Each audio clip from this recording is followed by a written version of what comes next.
നമുക്ക് ഈ അടുത്ത് സൗദി പ്രോമെട്രിക്കിന് ചോദിച്ചൊരു മെമ്മറി ബേസ്ഡ് ക്വസ്റ്റ്യൻ നോക്കാം. ഓക്കെ, ഇത് നമ്മുടെ കയ്യിൽ കിട്ടിയപ്പോൾ അത്ര പ്രോപ്പറായിട്ടുള്ള ഒരു ക്വസ്റ്റ്യൻ ആയിരുന്നില്ല, ഒന്ന് മോഡിഫൈ ചെയ്തെടുത്തിട്ടുണ്ട് ഞാൻ. ക്വസ്റ്റ്യൻ നോക്കാം. A child arrives in the emergency department with complaints of severe right lower abdominal pain and rebound tenderness. What is the first intervention by the attending nurse? Pain management, call for ultrasound, keep the child NPO, start IV cannulation. Okay, അപ്പം question ഇതാണ്. Emergency ഡിപ്പാർട്ട്മെൻറ്റിൽ എത്തിയിരിക്കുന്ന ഒരു കുട്ടി, അതിന് എന്താ പറയുക, symptoms കാണിച്ചിരിക്കുന്നത് അല്ലെങ്കിൽ കംപ്ലൈൻസ് ഉള്ളത് സിവിയർ റൈറ്റ് ലോവർ അബ്ഡോമിനൽ പെയിനും റീബൗണ്ട് ടെൻഡർനെസ്സുമാണ്. രണ്ട് ഇമ്പോർട്ടൻറ്റ് സിംറ്റംസ് കൊടുക്കുന്നുണ്ട്, ഒരു അസുഖത്തിൻ്റെ സൂചനയാണത്. പറയാം, ഇവിടെ ആദ്യം എന്ത് ഇൻ്റർവെൻഷൻ കൊടുക്കണമെന്നാണ് ചോദ്യം. ഓക്കെ, എന്ന് വെച്ചാൽ ഒരു പ്രിയോറിറ്റി ടൈപ്പ് ആണ്.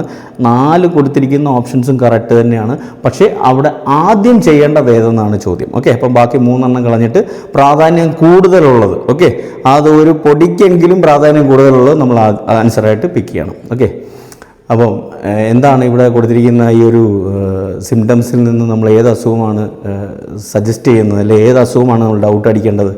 അപ്പൻഡിസൈറ്റിസിനെ കുറിച്ചാണ് പറഞ്ഞത്. അക്യൂട്ട് അപ്പൻഡിസൈറ്റിസ് ആയിരിക്കാം, കാരണം റീബൗണ്ട് ടെൻഡർനെസ് പറഞ്ഞിട്ടുണ്ട്. അമർത്തിയിട്ട് റിലീസ് ചെയ്യുന്ന സമയത്ത് പെയിൻ ഉണ്ടാവും, അല്ലേ?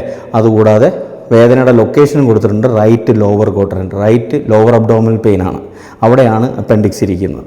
അപ്പോൾ ആ അപ്പൻഡിക്സിനുണ്ടാകുന്ന ഇൻഫെക്ഷൻ ആൻഡ് ഇൻഫ്ലമേഷൻ, നമ്മളതിനെയാണ് അപ്പൻഡിസൈറ്റിസ് എന്ന് പറയുന്നത്. അവിടെ ഒരു പ്രശ്നമുണ്ട്. അക്യൂട്ട് അപ്പൻഡിസൈറ്റിസ് ഉണ്ടായ ഒരു പേഷ്യൻറ്റിന് 24 തൊട്ട് 48 മണിക്കൂറിനുള്ളിൽ ഈ ഇൻഫ്ലെയിംഡ് ആയിട്ടുള്ള അപ്പൻഡിക്സ് റപ്ചർ ആകാൻ അല്ലെങ്കിൽ പൊട്ടാനുള്ള സാധ്യത ഉണ്ടെന്നാണ് പറയുന്നത്. അങ്ങനെ പൊട്ടിക്കഴിഞ്ഞാൽ അതിലുള്ള ഇൻഫെക്റ്റഡ് മെറ്റീരിയൽസ് ഈ പറഞ്ഞ പോലെ പെരിട്ടോണിയത്തിലോട്ടൊക്കെ എത്തിയിട്ട് കോംപ്ലിക്കേഷനിലോട്ട് പോകും. പെരിട്ടോണൈറ്റിസ് പോലെയുള്ള ലൈഫ് ത്രെട്ടണിങ് കോംപ്ലിക്കേഷൻസിലോട്ട് പോകാം, മരണം വരെ സംഭവിക്കാം. അതുകൊണ്ടാണ് അവിടെ ഒരു എമർജൻസി സർജറിയുടെ പ്രാധാന്യം വരുന്നത്. അതിനെ ഇൻഡയറക്റ്റ് ആയിട്ട് കണക്ട് ചെയ്തുകൊണ്ടുള്ള ഒരു ഇൻ്റർവെൻഷൻ അവിടെ കൊടുത്തിട്ടുണ്ട്. അങ്ങനെ ഒരു സർജറി ഈ ഒരു പേഷ്യൻറ്റിന് അക്യൂട്ട് അപ്പൻഡിസൈറ്റിസ് ആയിരിക്കാം. അങ്ങനെ ഉണ്ടെങ്കിൽ നമ്മൾ ഉടനെ തന്നെ ഒരു സർജറി പ്രതീക്ഷിച്ചുകൊണ്ട് പേഷ്യൻറ്റിനെ NPO വെക്കണം. അതുകൂടെ ഉണ്ട്, ഓപ്ഷനിൽ കൊടുത്തിട്ടുണ്ട്. ഏതാണ്?